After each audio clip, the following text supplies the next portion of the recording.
What is Freemasonry? Now, you can listen to me or not, but I believe it's simple. Freemasonry is the very measure of a man.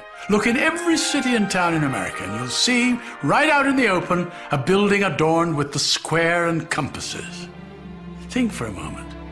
Freemasonry uses the oldest tools of antiquity, those tools of measurement used by the stonemasons, like the square and the compasses, to demonstrate and pass on the great truths and wisdom of the ages. We use tools of measurement because Freemasonry believes a man's greatness can be measured, not by his wealth or fame, but by his deeds, his character, his truth, his tolerance, his charity, his trust, his friendship, his love for his fellow creatures. It's been said that human happiness comes from the smallest of improvements. So he that can effect positive change, even by a simple kindness, adds wealth to the common stock of humanity. Freemasonry therefore believes greatness can be seen in a man's positive effect in the world, and that to do good is the best way to glorify God. Where the roots of Freemasonry began, no one can say for certain. They're hidden in antiquity, and perhaps that is best, at least for me. I became a Freemason in the Age of Enlightenment, a time much like you now live, a time of great light, where science had changed the way we live. I only wish that the moral sciences could do the same, because it seems to me that the great religions of the world all provide a moral compass to their faithful.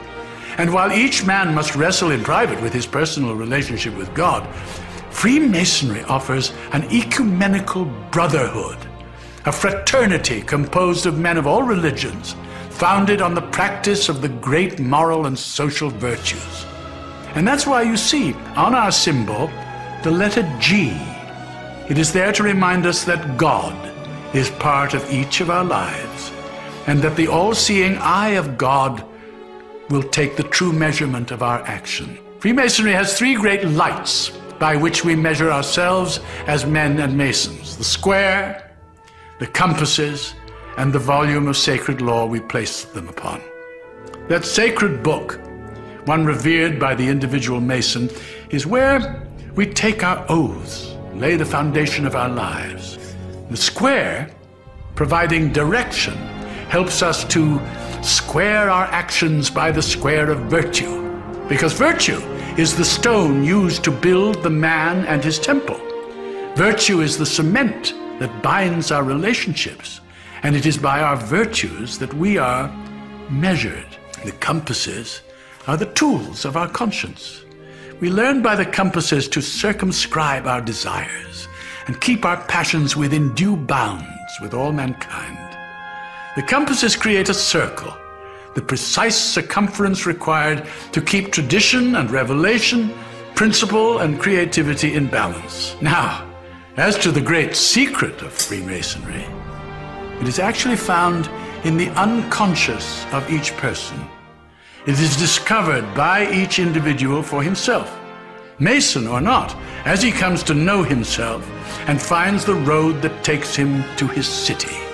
Because the real secret of Freemasonry is finding out who you are. The Mason square doth clear the air of folly and deception.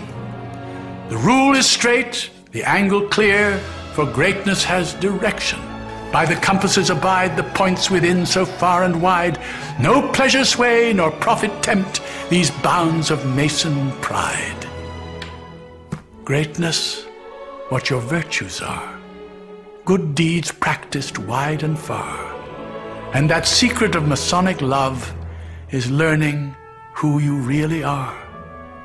For the great book knows what man can't hide, a life that's measured from inside. And on that book, that oath we took, and we will break it never, but stand by this, and this, and this, forever and forever.